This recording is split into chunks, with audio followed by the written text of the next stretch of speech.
Conference में कह रहा हूं कि 17 सितंबर को शाम को 7 बजे मैंने नरेंद्र मोदी को 1,000 करोड़ रुपए दिए थे। कर लो गिरफ्तार उनको। केजरीवाल भ्रष्टाचारी है। ये हो क्या रहा है? बाद एक के बाद एक करोड़ रुपया गोवा के चुनाव में इस्तेमाल हुआ है जी। ये जनता पार्टी चिल्ला चिल्ला के कह रही है कि दिल्ली में कोई शराब घोटाला हो गया और देश की जो भी सबसे बड़ी से बड़ी जांच एजेंसियां हैं वो अपना सारा काम धंधा छोड़ के इस शराब घोटाले की जांच में लगी हुई हैं। तो मैं समझता हूं कि उनको अब तक तो शराब घोटाले के सब कुछ मिल ही गया होगा, सारा पैसा भी मिल गया होगा, सब कुछ मिल गया होगा। शराब घोटाले में जांच एजेंसियां कैसी जांच कर रही है, क्या मिला अभी तक? इसमें मनीष सिसोदिया जी जो कि फाइनेंस मिनिस्टर थे, डिप्टी चीफ मिनिस्टर थे, उनके ऊपर सबसे बड़ा आरोप ईडी ने और सीबीआई ने लगाया है कि मनीष सिसोदिया जी ने अपने 14 फोन तोड़ दिए। तो इन्होंने सबूत खत्म करने की कोशिश की। ये सारी जांच वांच करने के बाद इन एजेंसीज ने मनीष सिसोदिया पे आरोप लगाया कि 14 फोन तोड़ दिए। ये ईडी की चार्जशीट है, ईडी का डॉक्यूमेंट है ये, जिसमें इन्होंने ये 14 फोन का IMEI नंबर लिखा हुआ है कि ये वो 14 फोन है जो मनीष सिसोदिया के थे और जो मनीष सिसोदिया ने इन फोनों को डिस्ट्रक्ट कर दिया। ये ईडी के डॉक्यूमेंट में है। इसी के बाद ईडी की सीजर मेमो है। ईडी कुछ भी सीज करता है तो उसको मेमो, इन 14 में से ईडी खुद ही कह रही है सीजर मेमो कि 4 फोन हमारे पास हैं। ये इनका सीजर मेमो है, इंपाउंडिंग ऑर्डर 18 मार्च 2023 का और इंपाउंडिंग ऑर्डर 5 जनवरी 2023 का। 4 फोन उसमें से इनके पास हैं और एक सीबीआई का ये डॉक्यूमेंट है, एक फोन सीबीआई के पास है। तो 14 में से 5 फोन तो इनके अपने पास ही हैं जो कह रहे हैं कि मनीष सिसोदिया ने तोड़ दिए। उन 14 में से 5 फोन ईडी और सीबीआई के कब्जे में हैं, बाकी 9 फोन। तो जब इन्होंने ये आरोप लगाया, हम तो छोटे लोग हैं, हमारे पास इतने साधन नहीं थे, लेकिन फिर भी अपने सीमित साधनों से पिछले महीने 1.5 महीने में हमने भी थोड़ी जांच करी तो पता चला बाकी मोस्टली फोन, एक आध को छोड़ के वो भी पता चल जाएगा कहाँ, मोस्टली फोन जिंदा हैं, कोई ना कोई इस्तेमाल कर रहा है। और उन फोन को कोई वॉलंटियर के पास है, कोई कहीं है, कोई कहीं है, कोई ना कोई इस्तेमाल कर रहा है। वो मनीष जी के फोन नहीं है, वो कोई ना कोई इस्तेमाल कर रहा है। वो फोन जिंदा हैं और ये फैक्ट कि ये फोन जिंदा हैं ये ईडी को भी पता है और ये सीबीआई को भी पता है। सो ईडी ने और सीबीआई ने झूठ बोल के ओथ पे, एफिडेविट पे कोर्ट को गुमराह किया और झूठा सबूत उन्होंने कोर्ट के सामने पेश किया, क्योंकि सच तो कुछ मिला नहीं, कुछ था ही नहीं, शराब घोटाला कुछ है ही नहीं, तो निकाले क्या? तो उन्होंने झूठ बोल के मनीष सिसोदिया को फंसाने की कोशिश की, कोर्ट को झूठ बोला। अब ये रोज किसी ना किसी को पकड़ लेते हैं, किसी ना इसको गिरफ्तार कर लिया, उसको गिरफ्तार कर लिया, ये कर लिया। एक कोई चंदन रे, और उनको टॉर्चर कर करके, धमकियां दे दे के, मेंटली टॉर्चर करके, फिजिकली टॉर्चर करके, 3rd डिग्री करके उनसे केजरीवाल का नाम ले लो, मनीष सिसोदिया का नाम ले लो, इनको फंसाओ, उनको किया जा रहा है। कोई चंदन रेड्डी है, हम तो जानते भी नहीं है कौन है। चंदन रेड्डी को इतना मारा, ये उसकी मेडिकल रिपोर्ट है। चंदन रेड्डी की मेडिकल रिपोर्ट में लिखा है, patient has alleged trauma to both ears and face by ED officers on 16 सितंबर 2022 एंड 17 सितंबर 2022। पेशेंट ने दोनों कानों पे और फेस पे ईडी ऑफिसर्स के द्वारा पिटाई हुई 16 सितंबर और 17 सितंबर को, ऐसा कहा। पेशेंट कंप्लेनिंग ऑफ, ये है कि सुनाई नहीं दे रहा, और jaw pain on opening mouth. और इन्वेस्टिगेशन पे पता चला right ear mild to moderate mixed hearing loss, left ear severe to profound mixed hearing loss. उसके कान के पर्दे फट गए, उसको सुनाई नहीं दे रहा। ऐसा चंदन रेड्डी से ईडी क्या उगलवाने की कोशिश कर रही थी, उसको क्या कहने का दबाव डाला जा रहा था कि उसकी इतनी पिटाई करी कि उसके कान के पर्दे फट गए। उसको किस कागज पे दस्तखत करने के लिए कहा जा रहा था, और उसने झूठ बोलने से मना कर दिया तो उसकी पिटाई की उन्होंने। इसके बाद अरुण पिल्लई हैं कोई, उनको धमकियां दी गई, टॉर्चर किया गया, उन्होंने अपना बयान वापस ले लिया अगले दिन।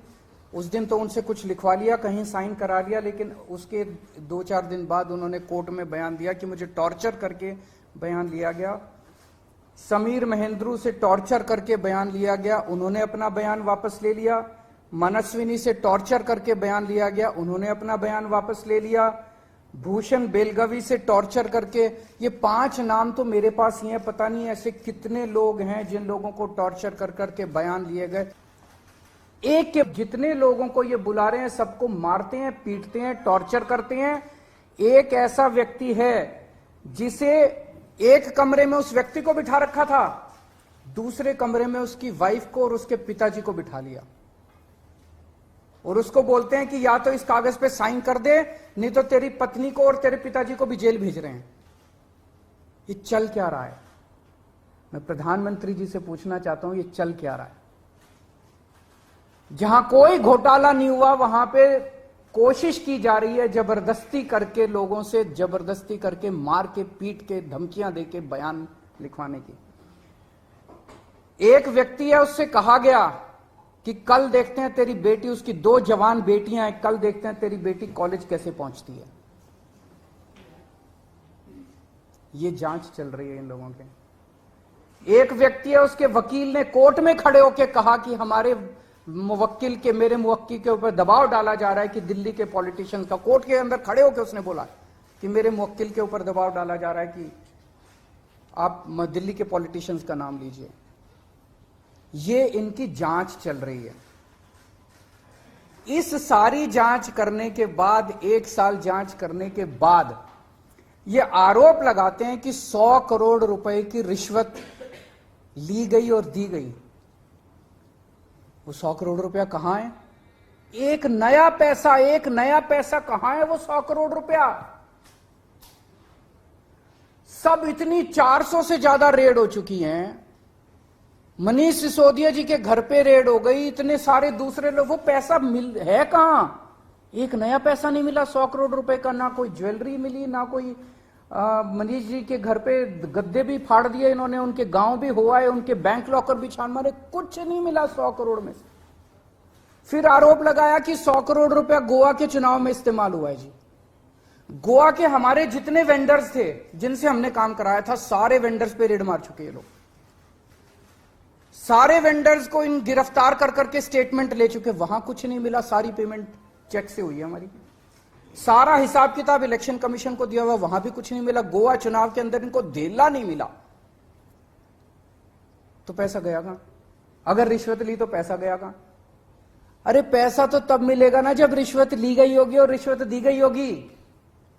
आज मैं इस प्रेस कॉन्फ्रेंस में कह रहा हूं कि 17 सितंबर को शाम को 7 बजे मैंने नरेंद्र मोदी को 1000 करोड़ रुपए दिए थे। कर लो गिरफ्तार उनको। ऐसे तो कोई भी इस देश में खड़ा होकर कुछ भी कह देगा। मैं कह रहा हूं कि नरेंद्र मोदी को 17 सितंबर की शाम को 7 बजे मैंने 1000 करोड़ रुपए दिए थे। गिरफ्तार करोगे इस बेसिस पे नरेंद्र मोदी को? भाई मेरे पास कुछ सबूत तो हो कहने का। कोई तो मैं कहूंगा भाई मेरे पास ये सबूत है, मैंने दिए थे। ऐसे ही कोई कुछ भी खड़ा होकर कह देगा और गिरफ्तार कर लोगे। 100 करोड़ रुपए दिए, 100 करोड़ रुपए दिए गोवा चुनाव। अरे कहां है सबूत?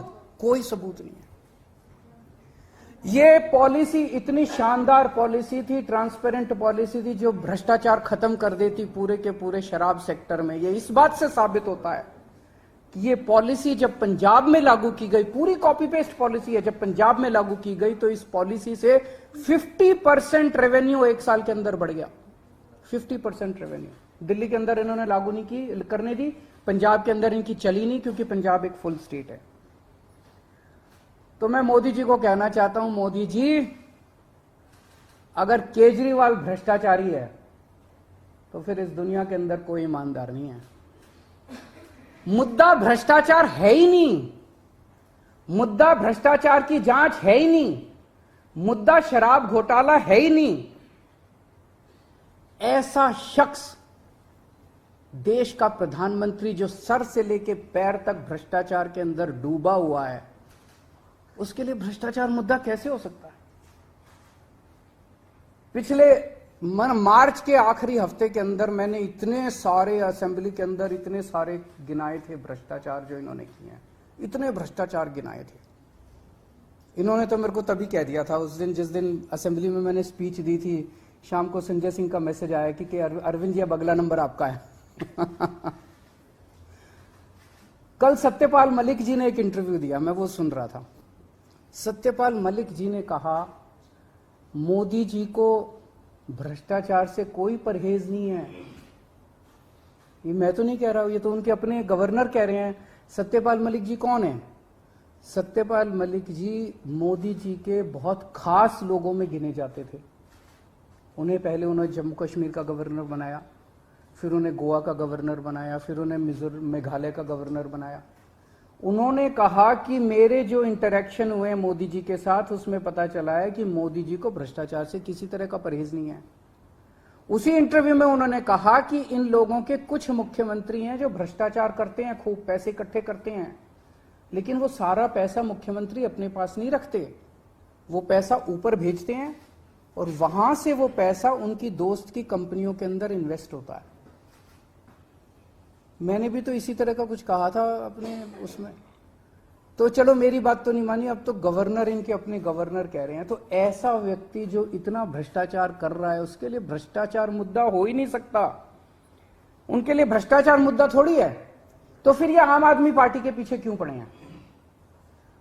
75 साल के भारत के इतिहास में किसी एक पार्टी को इतनी बुरी तरह से टारगेट नहीं किया गया जिस तरह से आम आदमी पार्टी को ये लोग टारगेट कर रहे हैं। नंबर 2 को गिरफ्तार कर लिया, नंबर 3 को गिरफ्तार कर लिया, और उनको गिरफ्तार करने का तो मकसद इनका यही था कि मेरी गर्दन तक पहुंचना। तो अब ये मेरे पीछे पड़े हैं, मुझ तक पहुंचने की कोशिश कर रहे हैं। किसी पार्टी को इस तरह से नहीं टारगेट किया गया जिस तरह से आम आदमी पार्टी को टारगेट किया गया।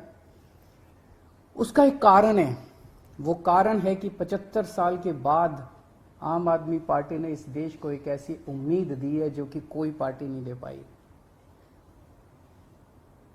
गुजरात के अंदर 30 साल से बीजेपी की सरकार है, उसमें 12 साल प्रधानमंत्री मोदी जी खुद वहां पे मुख्यमंत्री रहे। 30 साल के अंदर ये एक सरकारी स्कूल ठीक नहीं कर पाए, एक भी सरकारी स्कूल ठीक नहीं कर पाए। जब मोदी जी को फोटो खिंचवाने के लिए सरकारी स्कूल में जाना था तो एक टेम्पोरेरी क्लास, एक टेंट के अंदर टेम्पोरेरी क्लास बनानी पड़ी इनको फोटो खिंचवाने के लिए। फोटो खिंचवाने लायक सरकारी स्कूल भी नहीं बना पाए। और 5 साल के अंदर दिल्ली के हमने सारे सरकारी स्कूलों का कायाकल्प कर दिया। 5 साल के अंदर हमने सारे सरकारी स्कूल ठीक कर दिए। इस देश के लोगों को आम आदमी पार्टी ने एक उम्मीद दी है कि केवल आम आदमी पार्टी उनकी गरीबी दूर कर सकती है, उनको शिक्षित कर सकती है, उनके बच्चों को रोजगार दे सकती है। आम आदमी पार्टी ने इस देश के लोगों को उम्मीद दी है। प्रधानमंत्री जी उस उम्मीद को कुचलना चाहते हैं। प्रधानमंत्री जी नहीं चाहते कि वो उम्मीद आगे बढ़े, क्योंकि अभी तक इन सारी पार्टियों को की मिलके जो लूट चल रही थी, अगर इनको स्कूल बनवाने पड़ गए, इनको अस्पताल बनवाने पड़ गए, तो उनको लूटने के लिए पैसे नहीं बचेगा। तो कल इन्होंने मेरे को बुलाया है, मैं जाऊंगा कल सीबीआई में, और मैं फिर से अंत में यही कहना चाहता हूं कि प्रधानमंत्री जी, अगर केजरीवाल चोर है, केजरीवाल भ्रष्टाचारी है, तो इस दुनिया में कोई ईमानदार नहीं है। सर, क्या आपको आशंका है कि कल जब आप पूछताछ के जाएंगे तो गिरफ्तारी हो सकती है आपकी?